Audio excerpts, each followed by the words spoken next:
Good evening అండి. మొదటిసారిగా my hub ఛానల్‌కు విజిట్ చేసిన వారు సబ్స్క్రైబ్ చేసుకోండి. కావాల్సిన ఇన్ఫర్మేషన్ కోసం కామెంట్‌లో తెలియపరచండి. అదేవిధంగా వీడియో నచ్చినట్లయితే షేర్ చేయండి ఫ్రెండ్స్. విషయానికొస్తే ఈరోజు గ్రూప్ 1 కేసు సంబంధించినటువంటి అప్డేట్ అయితే రావడం జరిగిందండి. మనకు మండే రోజు హియరింగ్ వస్తుందనేసి తెలుసు కదా. ఈరోజు వాదనల గురించి చూసుకున్నట్లయితే గ్రూప్ 1 ఫలితాలు దగ్గరగా ఉందని 2 వీక్స్‌లోనే ఫలితాలు ఇస్తామనేసి టీజీపీఎస్సీ అడ్వకేట్ గారు చెప్పడం జరిగింది. అయితే 13 ఇయర్స్ తర్వాత నోటిఫికేషన్ వచ్చిందని కారణంతో గ్రూప్ 1 2 సార్లు కేసెస్ డిస్మిస్ చేసింది. కీ కేస్ మల్టిపుల్ రీజన్ కేసెస్ను ఇదివరకే ఆలస్యం కారణంతో డిస్మిస్ చేయడం జరిగింది. అంటే ఫలితాలు దగ్గరగా ఉన్నాయనేసి ఇది కూడా క్యాన్సిల్ చేయడం జరిగిందండి. దాదాపుగా ఇక్కడ చూస్తాం మనము జీవో నెంబర్ 29పై అటు సుప్రీంకోర్టు గాను ఇటు హైకోర్టు గాను సరైనదా కాదా అనేది తేల్చలేదు ఇంకా. అంటే ఫలితాలు జస్ట్ ఒక 10 డేస్ ఆర్ 15 డేస్ మనం గతంలో న్యూస్ పేపర్లో ఫిబ్రవరిలోనే జనరల్ ర్యాంకింగ్ ఇస్తారనేసి ఇవ్వడం జరిగింది కదా. అదే టీజీపీఎస్సీ అడ్వకేట్ గారు వాళ్ళు కూడా ఇదే చెప్పారనమాట. ఏంటిదంటే మేము 10 నుంచి 15 డేస్ మధ్యలో ఖచ్చితంగా ఫలితాలు ఇస్తామనేసి అడిగారు.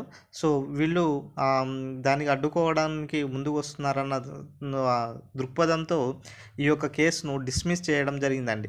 ఇక్కడ మనకు రాబోయే 2 నోటిఫికేషన్లు అంటే రాబోయే నోటిఫికేషన్లో ఈ జీవో నెంబర్ 29 కంటిన్యూ ఉండొచ్చా కావచ్చా లేదా అనేది సందిగ్ధలో విద్యార్థులు ఉన్నారు. మనకు ఏదైతే కొత్త నోటిఫికేషన్ వస్తుందని చెప్పారో జాబ్ క్యాలెండర్లో జీవో నెంబర్ 55నే ఇస్తామనేసి జాబ్ క్యాలెండర్లో ఉన్నది.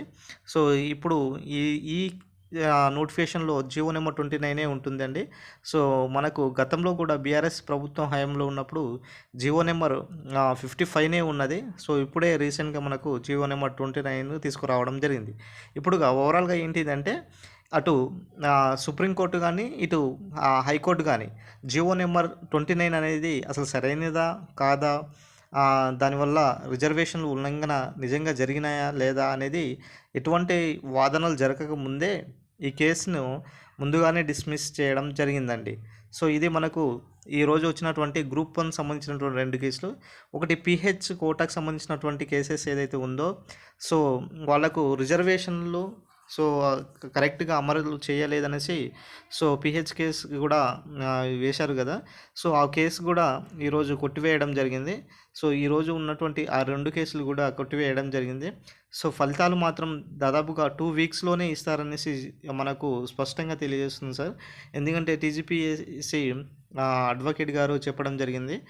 మనకు ఫిబ్రవరి ఎండింగ్ లేదా మార్చ్ ఫస్ట్ వీక్ కల్లా ఈ యొక్క గ్రూప్ 1 సంబంధించినటువంటి పూర్తిగా ఆ ఫలితాలు అండ్ పూర్తి ఇన్ఫర్మేషన్గా వచ్చే అవకాశం ఉంటుంది. తర్వాత నెక్స్ట్ మనకు ఏదైతే గ్రూప్ 2 అండ్ గ్రూప్ 3 అనేది ఈ రిజల్ట్ ఇస్తారు. అంటే ఇదివరకే మనకు టీజీపీఎస్సీ చైర్మన్ బుర్రా వెంకటేశ్వరం గారు ఫలితాలను ముందుగానే గ్రూప్ 1, గ్రూప్ 2, గ్రూప్ 3 వరుస క్రమంలో ఇస్తారని చెప్పారు.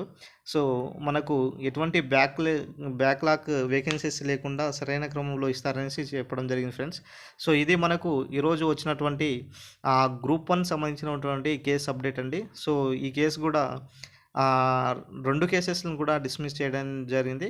ఒకటి జీవో నెంబర్ 29 ఒకటి అయితే 2 వచ్చేసి మనకు పీహెచ్ సంబంధించినటువంటి కేసెస్. దీంతో మనకు సుప్రీంకోర్టులో కూడా డిస్మిస్ అవ్వడం జరిగింది. ఇంకా మా ఛానల్ని ఎవరైనా సబ్స్క్రైబ్ చేసుకోకపోతే సబ్స్క్రైబ్ చేసుకోండి friends. Thank you friends. Thank you one and all.